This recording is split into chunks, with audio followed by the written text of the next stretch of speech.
Yooyyaa ashama harka fuunee kabajamtootaa fi hordoftoota chaanaala Tsiggee kan jedhamu jalatti argamtan akkam jirtanii fayyaa keessanii nagaa miti annagaa kooti galata rabbii jirtu isin jiruun jireenya akkam haala barbaaddu hundinuu gaariidha galata rabbii isiniin jedha. Gaan har'aa akka uummata durii koorratti argitanii akka uummata durii koorratti argitan jechuudha. Garaan koos na hammaataa jirti. Maaliifin namni yeroo walirraa xiqqoo siqu wal dagataa deema jechuudha. Bakka kanatti garuu wal bira jiraannee miti hundi keenyayyuu biyya garaagarii keessa jirra haa ta'u malee jechuudha. Haalli yeroo biyya ormaa keessa jirruu fi yeroo immoo gara biyya keenyatti deemnu hariiroon nuti waliin qabnu yookiin immoo walitti dhiyeenyu yookiin immoo haalli ittiin kallattii wal argannaa keenya hin qannasa jechuudha. Sababni isaas xiqqoo haalli jiruuf jireenya waan nama xiqqoo akkuma yoo keessarree jiraannee arguu baanne haalli jireenyi Itoophiyaa keessaa baay'ee ulfaataadha. Yookiin neetwoorkiin dhabamuu hin danda'a yookiin immoo bakka hin beekamu yookiin kallattii adda addaati yookiin maabiraatiin baduu danda'a. Wanti ittiin nama akka ati nama faana kallattii ittiin wal argattu si daangessuun dhabamu jechuudha. Si daangeessa kaa dubbachuudhaaf jechuudhaan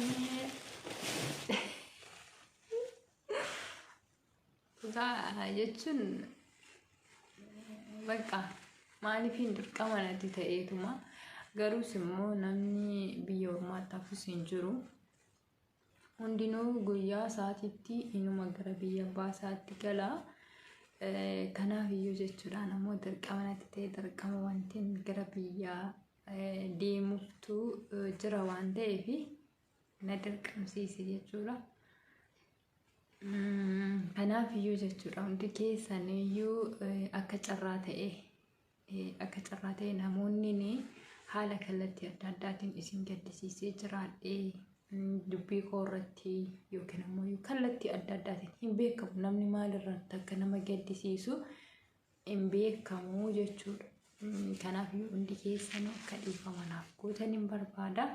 Akkasuma hundi keessanuu akka du'aayinaaf gootanii akka tsalootinaaf gootanii nagaadhaan akka maatii koo bira ga'uu fi akka tsalootinaaf gootanii isiniin jedha. Kanattaan immoo isin jedhu hundi keessanuu jechuudha dhugaa dubbachuudhaa fi karaa ittiin nama gaddisiisu hin beeku. Ani nama gaddisiisu ani namatti nama faana wal lolan qabu jechuu hin danda'a.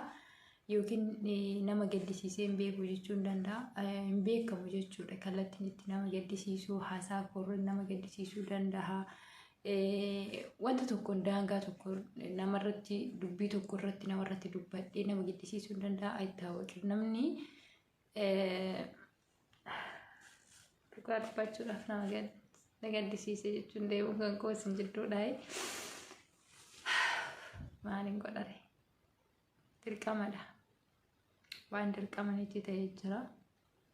Kanaaf iyyuu jechuudha hundi keessanuu kallattiin isinitti gaddisiisee hin beeku waan ta'eef garaa dhiifama naaf qabaadhaan isin jira dhiifama naaf godhaadha.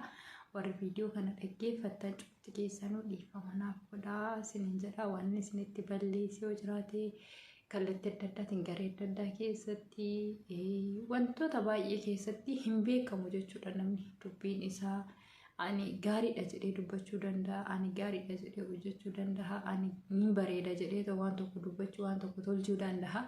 Garuu isin gaddisiisuu hin danda'a waan ta'eef hin beekamu. Kanaaf iyyuu waan isin gaddisiisee yoo jiraate hundi keessanuu namoonni natti gaddatanii jirtan dhiifama naaf godhaan isiniin jedha. Akkasuma immoo waaqayyoon naaf kadhadhaadha. Salootii naaf godhaadha. Nagaadhaan maatii keetti galii. Nagaadhaan biyya kee ga'ii jedhaati salootii naaf godhaa. Hundi keessanuu isiniin jedha.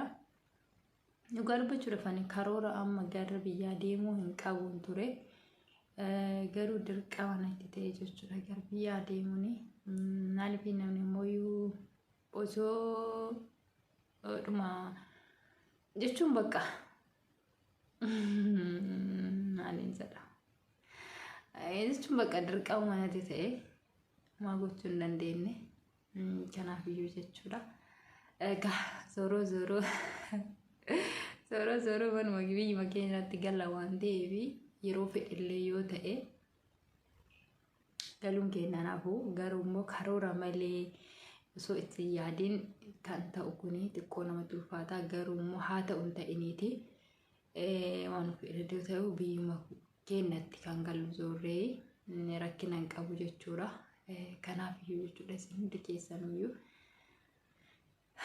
du'aa naaf godhaan isin jedha rabbi nagaadhaan si agarsiisu jedhaati du'aa naaf godhaa maatii nagaatti rabbi nagaadhaan galchuuti hundi keessanuu kallattii jirtan keessatti du'aa naaf godhaan isin jedha. Akkasuma immoo iyyuu namoonni baay'een yeroo gara biyyaa deemne gara sooshaal miidiyaatirraa fagaatantu hedduutu jira waan ta'eef akkan immoo sooshaal miidiyaa kanarraa isin fagaannee na jajjabeessaa isinummaa numti jechuun nama fakkeenyaaf namni gara biyyaa deemee raawwatee kan sooshaal miidiyaa irratti argamu yookiin immoo dhufuu dhiisu gaafa ilaalcha dhabedha jechuudha. Gaafa namni ilaaluu dhiisee gaafa viidiyoo isaan hojjetan namni ilaaluu fi baatee akkasuma immoo viidiyoon isaanii homaa bu'aa tokko hin qabne egaa jireenyi biyya keenya keessaa kun kanuma dhageenyu kanadha. Akkasuma immoo kan warri keessatti deemtaniitoo akka carraachi deemtanii deebitanii beektu jechuudha.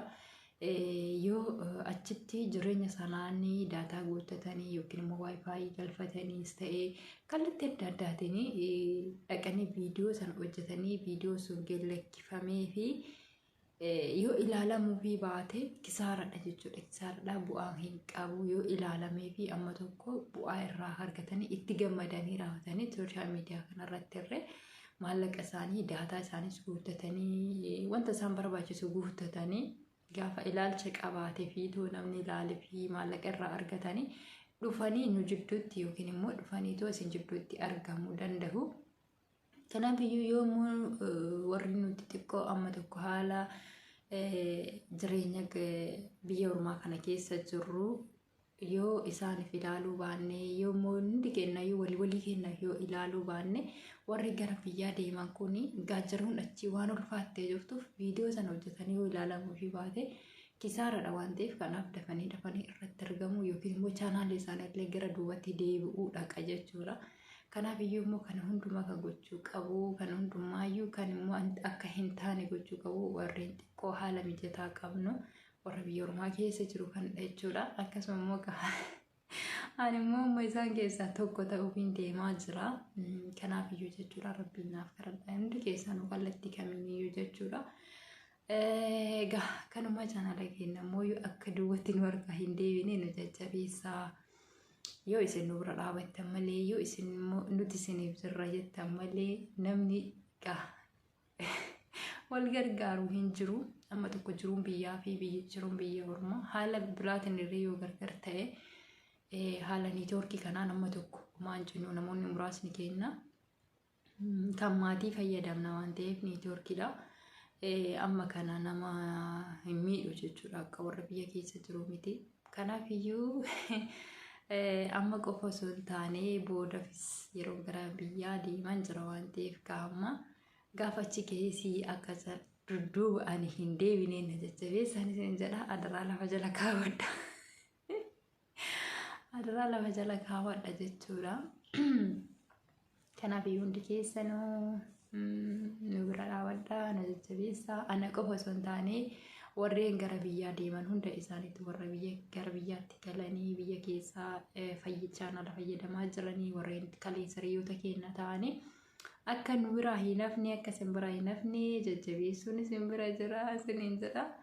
Kanaaf iyyuu jechuudha anis immoo hangan asirutti guyyaa xiqqoon hin qaba isin waliin jira garuu kanaaf gootanii irra caala wanti ani har'a dhufee fi namoonni isin gaddisiisee yoo jiraate dhiifama isin gaafachuuf hin dhufe jechuudha. Eenyumayyumaaf hin taane kallattii kamirrayyuu jiraadha biyyoota kam jiraadha namni isin gaddisiisee yoo jiraate dhiifama